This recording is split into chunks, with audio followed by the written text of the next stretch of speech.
Online class में आप सभी मित्रों का स्वागत है। आज हम सरस्वती जो यूट्यूब चैनल है उसके माध्यम से हम आपके लिए सी-टेट जो गद्य भाग आता है उससे संबंधित एक गद्य लेकर के आए हैं, क्योंकि इसमें सी-टेट परीक्षा में जो गद्य से संबंधित प्रश्न आते हैं, गद्यांश से संबंधित प्रश्न आते हैं, वो अपठित ही आता है। तो ये गत वर्ष का गद्यांश है जो परीक्षा में आया हुआ है। हम इसके माध्यम से आप तक जो किस तरह से प्रश्न आते हैं, किस तरह से प्रश्न पूछे जाते हैं और किस प्रकार से हम इसका उत्तर देने में सक्षम हो सकते हैं, इसी को लेकर के आज हम उपस्थित हुए हैं। तो देखिए, सबसे पहले हम इस गद्य को पढ़ेंगे।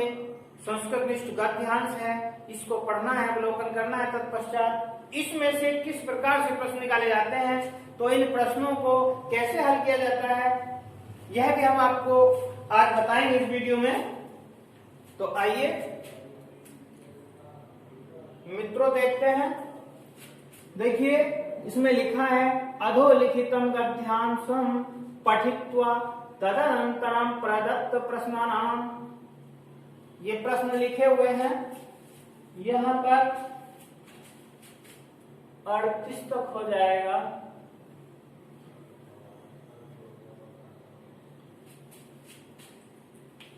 तो हम आपको संस्कृत की हिंदी भी बता करके चलेंगे।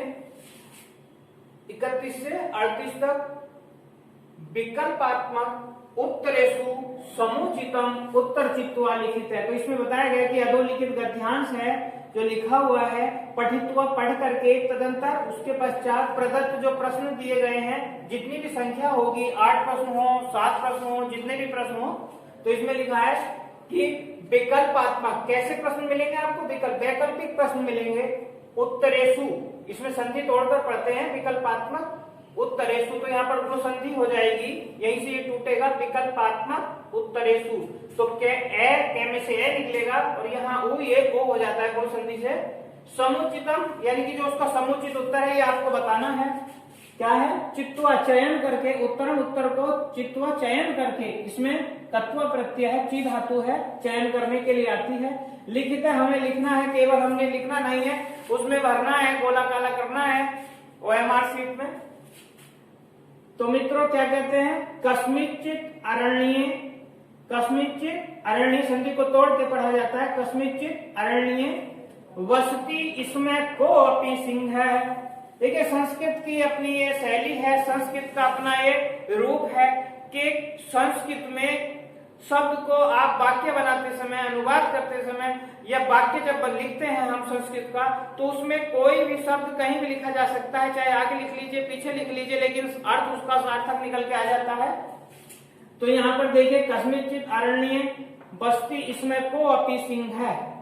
सिंह है तो आप जानते ही होंगे। देखिए कितनी सरल है ये संस्कृत भाषा, बहुत सरल है। देव भाषा भी इसे कहते हैं, देवताओं की भाषा कहा जाता है और सभी भाषाओं की जननी भी है, सभी भाषाओं की माता कहा जाता है। तो इसमें देखिए कितनी सरल भाव से इसको हम पढ़ रहे हैं कि बस्ती, बस्ती कहते हैं, अरे भाई कहाँ बस रहे हो, यानी कि निवास कर रहे हो, है कि नहीं। को अपी कोई, अच्छा, सिंह माने शेर, ये तो सब जानते हैं, सब परिचित है इससे।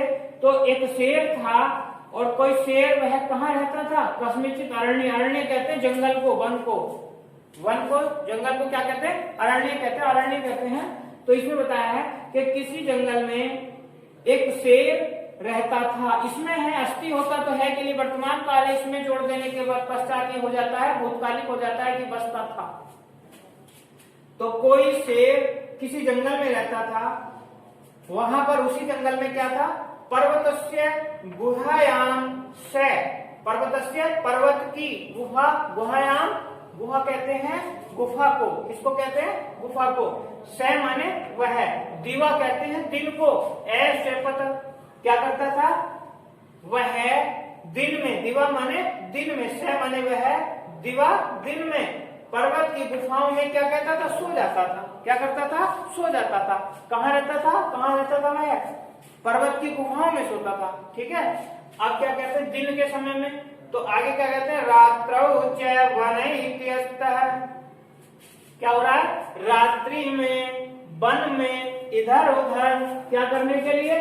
तत् वह मूषका नहीं आ गया, परिभ्रमण पशु न भक्ष्यत, तो रात्रि में और वह रात्रि के समय में वन में इधर उधर जाता था और वहां पर परिभ्रमण अर्थात घूम करके, परिभ्रमण घूम करके इधर उधर जाता था वन में और वहां पर घूम करके पशु भक्ष्य, पशुओं का भक्षण करता था, पशुओं का शिकार करता था और उसके बाद बड़े चाव से उनको खाता था, यही उसका भोजन होता है सिंह का। कदाचित प्रभुत्तम आहारम कृत्वा अयम सिंह है, कदाचित प्रभुत्तम आहारम, आहार कहते हैं भोजन को, आहार किसे कहते हैं, भोजन को, जो भी लिया जाए भोजन के रूप में आहार कहा जाता है, जो खाया जाता है। तो इन्होंने कहा कि क्या हुआ, सिंह कृत्वा करके अयम सिंह है, कस्यचित वृक्षस्य छायायाम सुखेन है, अर्थात एक दिन क्या हुआ, सिंह ने सही से भोजन कर लिया, सही से आहार ग्रहण कर लिया, पर्याप्त मात्रा में आहार ग्रहण करने के पश्चात क्या कर रहा है, वह है कश्चित किसी वृक्ष से, पेड़ की छायायाम, छाया में, सुखेन सुख पूर्वक, सुख के द्वारा, है ना, ऐसे पता यानी कि सो गया। जब उसने भरपेट भोजन कर लिया, आप भी जब भरपेट भोजन कर लेते हो मित्रों तो क्या करते हो कि अब तो भैया नींद आ रही है, अब तो आराम से हमें सोने दीजिए, अब तो 2-4 घंटे सीधे होकर के सोना है। तो इसीलिए तो कहा गया है संस्कृत में छात्रों के लिए कि कार्चेष्टावको ध्यानम स्वान निंद्रा तथैव च अल्पाहारी गृह त्यागी विद्यार्थी पंच लक्षण। तो मित्रों अल्पाहारी, अल्पाहार होना चाहिए यानी कम अगर खाओगे तो अधिक नींद नहीं आएगी। अभी हमें गद्यांश को पढ़ना है इसलिए मैंने केवल श्लोक में से अल्पाहारी उठाया था। अब क्या होता है देखिए, तो उस वृक्ष के नीचे कहा, किसी वृक्ष के नीचे सुखपूर्वक क्या कर रहा था, सो रहा था सिंह, क्या करके, भोजन करने के ऊपर। अब क्या होता है, ततः वह मूषकः विलाप निर्गत्य सानंद सिंहस्य शरीरे अनृत्यं इत्यस्तः, इतः ततः पढ़ेंगे, से विसर्ग में चला जाएगा विसर्ग संधि से। तो यहाँ देखिए ततः, वहां पर क्या था, बहवे बहुत सारे, मूषका, मूषक किसे कहते हैं, चूहे को, और इसमें मूषके, मूषको, मूषका, इस प्रकार से रूप चलेंगे। राम है, रामो, रामः, तो बहुत सारे बहुवचन की बात की गई है।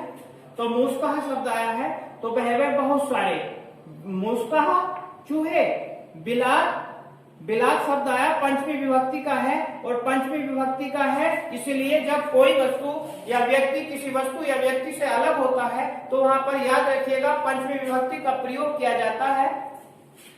तो इसलिए यहाँ पर बिलात आया है क्योंकि वो किससे अलग हुए, निर्गत्य सिंहस्य शरीरे, अर्थात वह मूषका बिलात बिल से अलग हो रहे हैं, निर्गत्य निकल करके, बिल से निकल करके, आनंद, आनंद पूर्वक, सिंहस्य शेर के, किसके, सिंहस्य, षष्ठी विभक्ति का एक वचन है जैसे रामस्य बनता है ऐसे सिंहस्य। तो इसको पढ़ने में कोई कठिनाई नहीं है, बताइए सरल है कि नहीं है संस्कृत, इसीलिए तो इसको देव भाषा और सभी भाषाओं की जननी कहा गया है। यदि आप ध्यान पूर्वक इसका अवलोकन करेंगे, ध्यान पूर्वक इसका अध्ययन करेंगे तो आप ये नहीं कह सकते, कोई भी व्यक्ति संसार का ये नहीं कह सकता कि संस्कृत तो बड़ी क्लिष्ट है। क्लिष्ट का मतलब भारी है, भारी कहते हैं कोई भार नहीं है विद्या में, विद्या में भार नहीं होता। तो देखिए सा आनंदम सिंहस्य शरीरे अनित्यम, क्या कर रहे हैं भैया, क्या कर रहे हैं, देखिए मित्रों सिंह के शरीर पर क्या कर रहे हैं, में पर चिन्ह आता है, तो सिंह के शरीर में अंदर तो नहीं जा सकते, पर चिन्ह लगाएंगे, तो क्या है सिंह के, शेर के शरीर पर यानी कि उसके शरीर के ऊपर क्या कर रहे हैं, नृत्य, नाच रहे हैं, इधर उधर मजे ले रहे हैं, इधर उधर घूम रहे हैं। इतना ये देख रहे हैं, चूहे ने भी कहा होगा अपने बच्चों से, बताएंगे कि हम भी शेर के ऊपर उछल कूद कर रहे थे, है? ऐसा सोचा होगा उन्होंने अपने मन में।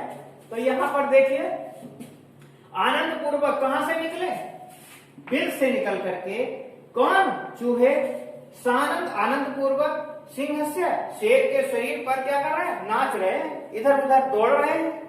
तब क्या होता है, तेन पीड़ित सिंह है, जब चूहे इधर उधर सारे कूद रहे हैं और भरपूर नींद में शेर सोया हुआ है तो क्या हुआ, उसे थोड़ी पीड़ा हुई, उसे क्या हुई, पीड़ा हुई, यानी कि यदि कोई भरपूर नींद में सो रहा है उसको कोई जगाने का प्रयास करे तो उसको बड़ा क्रोध आता है। आपको भी आता होगा। तो देखिए क्या कहते हैं कि तेन पीड़ित सिंह है प्रबुद्ध एववत, उसे जब कुछ तनिक आभास हुआ, उसके ऊपर उछल कूद इतने सारे मूसक कर रहे थे, चूहे कर रहे थे, तो उसके शरीर में थोड़ा बहुत तो आहत हुआ, और जब उसे थोड़ी सी पीड़ा हुई तो वह क्या हुआ, प्रबुद्ध है यानी कि वह जाग गया। क्या हो गया, जाग गया। तम उसको प्रबुद्धम दृष्टवा यानी कि जागते देखकर, देखिए चूहे कितने शरारती तो है ही हैं, चालाक भी हैं।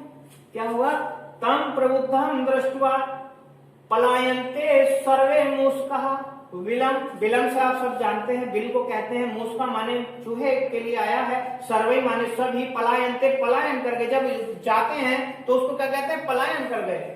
ठीक है, दृष्टवा देख करके, तत्व प्रत्यय दृष्ट धातु है इसमें, तो इसमें क्या होता है, प्रबुद्धम, जब उन्होंने देखा, उसको जागता देख करके सारे चूहे बिल की ओर प्रस्थान कर गए, यानी कि बिल में जाने के लिए चले गए। बिल में कहा चले गए, बिल में चले गए सभी चूहे।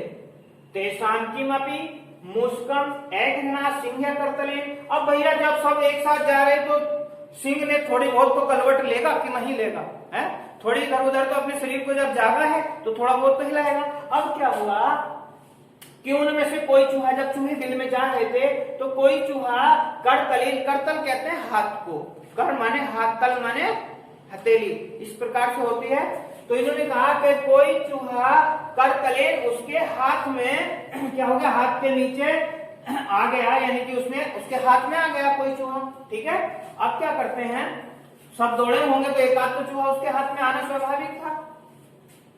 तथा सेमूस के आठ मेरे, अब भैया चूहा भयभीत हो गया, चूहा भयभीत हो गया है, आर्त स्वरें, बड़े ही ऐसा भाव उसने बना लिया, ऐसा मुख उसने बना लिया है कि बड़ा दुखी है और बड़ा ही आपसे क्या कर रहा है, याचना कर रहा है।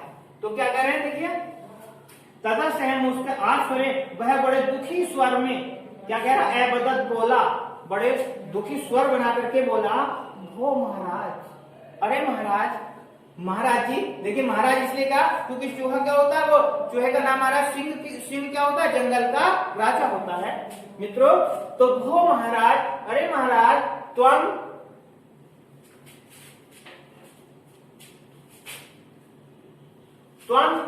किलम पशुनाम राजा, त्वं किल पशुनाम राजा। तो उसने कहा, अरे महाराज, देखिए क्या कह रहा, अरे महाराज आप तो पशुओं के राजा हैं, मक्खन लगा रहा है चूहा, क्या कह रहा है कि महाराज आप तो पशुओं के राजा हैं, आप तो जंगल के राजा तो है ही हैं, आप पशुओं के भी राजा हैं। और क्या कह रहा है कि प्रसिद्ध है, यह तो प्रसिद्ध है, ताओ पराक्रम, अरे आपका तो पराक्रम प्रसिद्ध है महाराज, आप तो जंगल के राजा हैं, पशुओं के राजा हैं, और आपको तो पराक्रम प्रसिद्ध है कि छोटे मोटे जीवों को आप नहीं मारते। ऐसा थोड़ा सा मक्खन लगाया होगा उसने कि आप छोटे मोटे जीवों को नहीं मारते, तो आप तो प्रसिद्ध हैं, आपका पराक्रम तो बड़ा प्रसिद्ध है।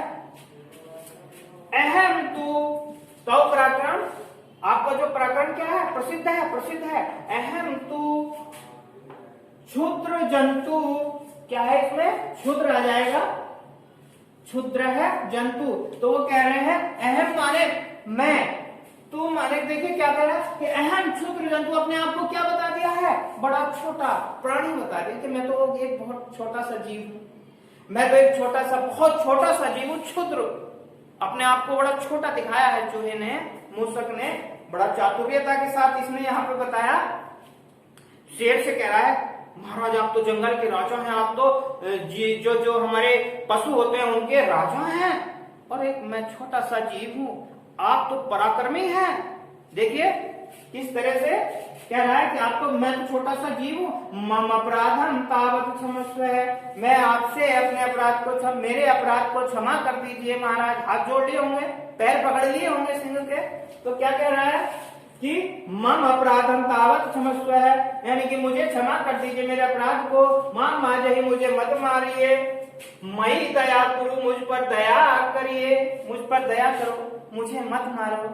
क्या कह रहा है, मुझे मत मारो, मुझ पर दया करो। ध्यान से पढ़ लीजिए, इनके प्रश्नों का एक एक उत्तर आप ही बता देंगे।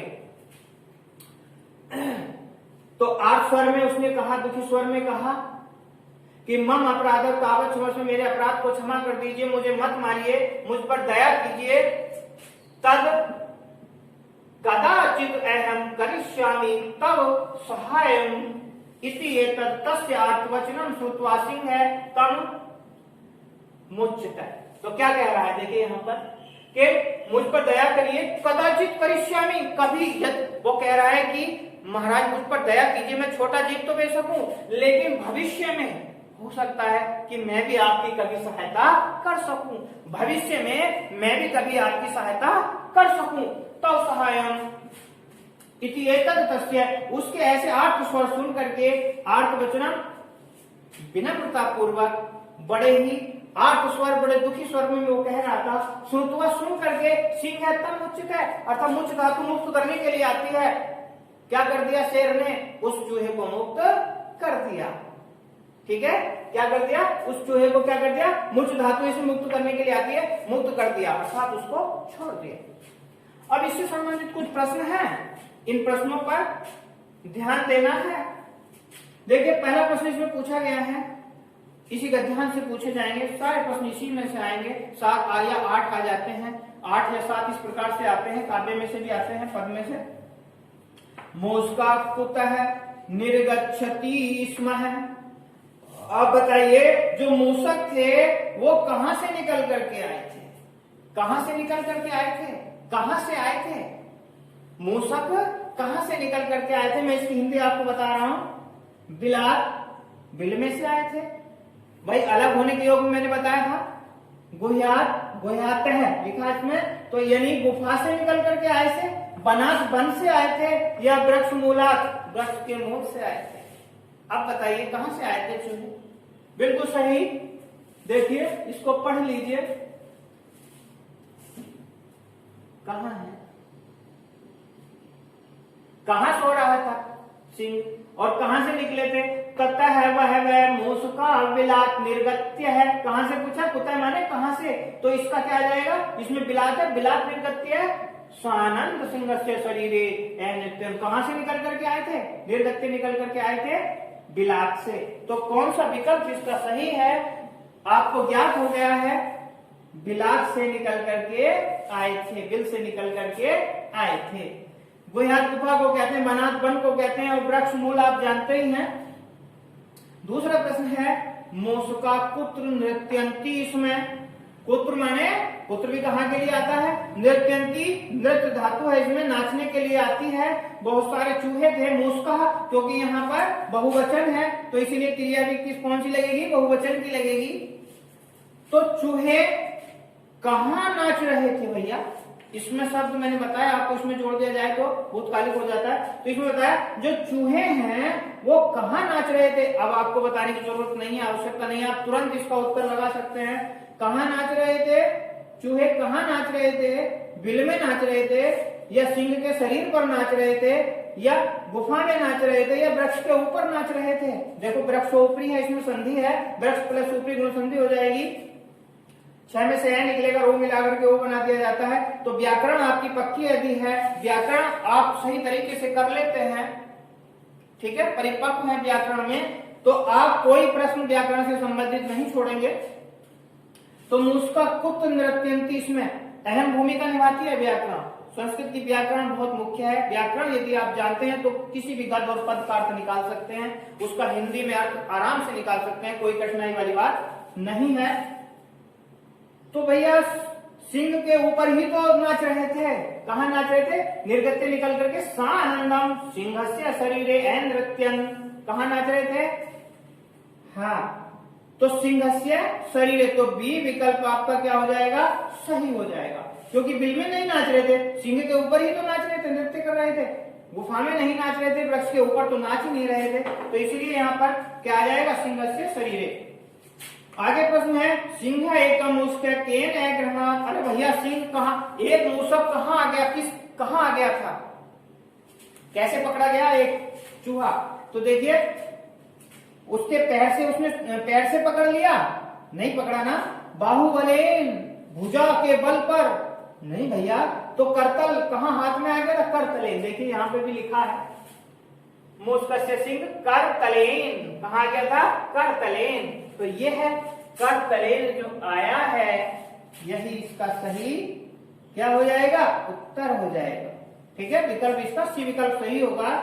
आगे चलिए, कस्मिंचित् अरण्ये पदस्य संधि विच्छेद अस्ति। देखिए मैंने तोड़ करके जब पढ़ रहा था तो आपको ध्यान देना चाहिए कि कस्मिंचित् अरण्ये पदस्य, पद का संधि विच्छेद आपको करना है। तो इसका कौन सा हो जाएगा विकल्प चुनना है। देखिए इसमें लिखा है कस्मिंचित्, कस्मिंचित् अरण्ये, ठीक है, यह होगा, या कस्मिंचित्, कस्मिंचित् अरण्ये होगा, या कस्मिंचित् प्लस अरण्ये होगा, या कस्मिन् अरण्ये होगा। देखिए यहां पर अनुस्वार का, हलंत का, विसर्ग का विशेष ध्यान रखा जाता है संधि विच्छेद के समय। यह हमारा शब्द है, तो हमें देखना है। देखिए इसमें लिखा है ये अनुस्वार लगा है कि नहीं लगा है, तो ये विशेष ध्यान रखना चाहिए। यहाँ पर अनुस्वार आप नहीं देख सक रहे हैं, यहाँ पर अनुस्वार नहीं लगा है, मौनुस्वार इसको कहते हैं। तो कस्मिंचित् पढ़ते हैं तो ये कस्मिंचित् नहीं हुआ, क्योंकि न का बोध कराता है, तो इसीलिए यहाँ पर मैं और न कस्मिंचित् पढ़ते हैं, लेकिन जब बात निकल के आती है तो मैं ही होता है। तो कस्मिंचित् इसमें है नहीं, तो ये हमारा नहीं होगा, ये तो होगा ही नहीं सी, कस्मिन अलग अलग हो गया है, और ये भी नहीं होगा डी कस्मिन अरण्ये। तो चित कहाँ गया, तो देखिए दैत तय में चला जाता है, दैत किसमें चला जाता है, तय में चला जाता है, पहला दूसरा अपने तीसरे में ही पहुंच जाएगा। तो ये कस्मिंचित् अरण्ये, ये वाला जो है अनुस्वार जिस पर लगा है, ये वाला विकल्प हमारा बिल्कुल उचित माना जाएगा। ठीक है, कभी कभी ऐसा होता है कि हम पहले देख लें कि कौन सा नहीं है, तो उसमें उसको अलग कर लीजिए। यानी कि अगर हमने 4 में से 2 अलग कर ली तो अब 2 बचे ना। अब 2 में से क्या होता है, हमें अगर हमारा सही होगा तो 50-50% चांस इसके हो जाएंगे, 50-50 जिसे कहते हैं। तो ये हो जाते हैं 50% संभावना हमारी सही होने की रहती है। तो व्याकरण के अंतर्गत संधि विच्छेद है ये, तो इसलिए हमने उचित कौन सा माना जाएगा, कस्मिंचित् अरण्ये। अब चलते हैं, अरे मयि पदे विभक्ति अस्ति। भैया मयि पद में क्या बताया है, विभक्ति पूछी है।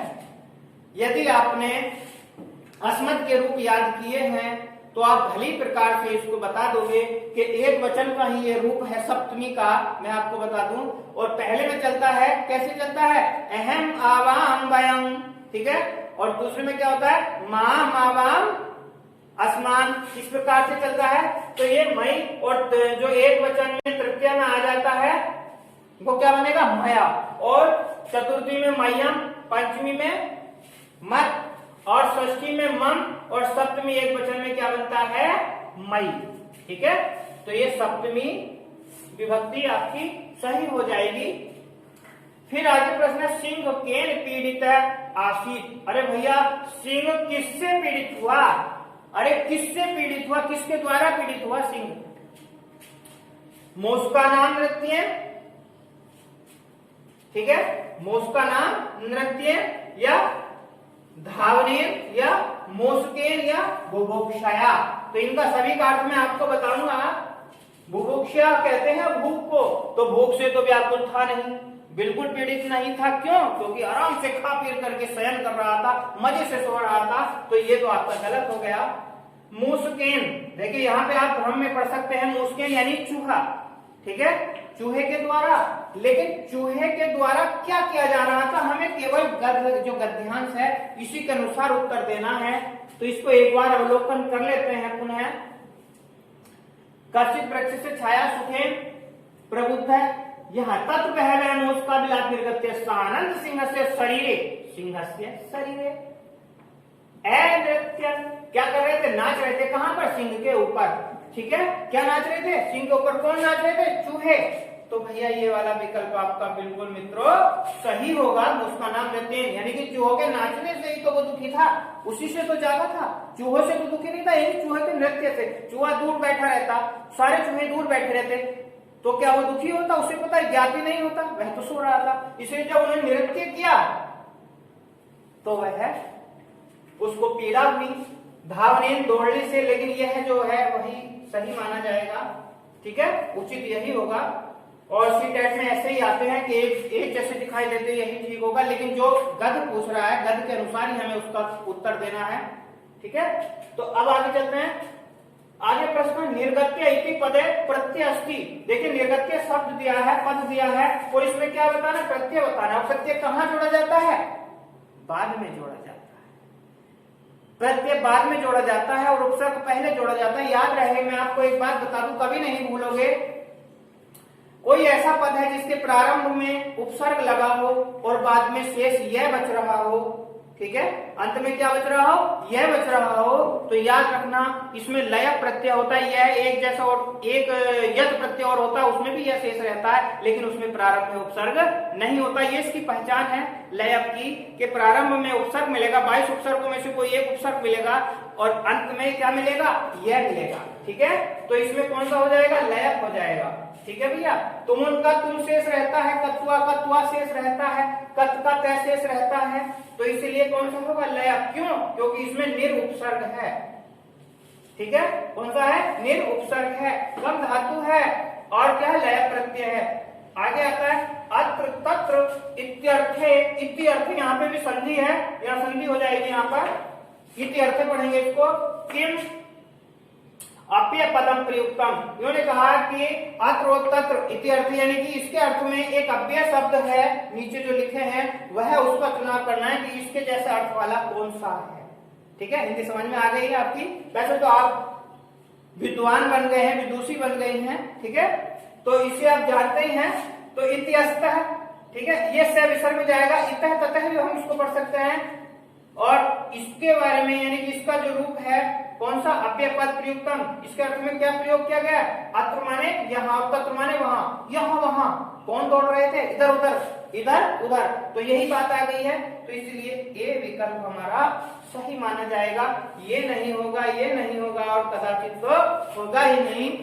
तो मित्रों, हमने आपको ये जो सीटेट में पूर्व परीक्षाओं में पूछा गया था गद्यांश, इसको समझाने का प्रयास किया है। संसाधनों की हमारे पास इस समय अभी थोड़ी कमी चल रही है, लॉकडाउन वैसे चल रहा है, तो अभी संसाधन प्राप्त नहीं हो पा रहे हैं, तो इसलिए जितना हमसे हो सकता है हम आपको अपने द्वारा, चैनल के द्वारा, और सहयोग तो आपका है क्योंकि आप हमारे चैनल को देख रहे हैं, समझ रहे हैं, लाइक भी करते हैं, मैं जानता हूं। तो आपको यदि कुछ संबंधित, इससे संबंधित कुछ समझ से पढ़े हो तो आप कमेंट में भेजिए, कुछ ना कुछ लिख करके भेजिए। इस प्रकार से ये गद्यांश आपका पूरा हो गया है।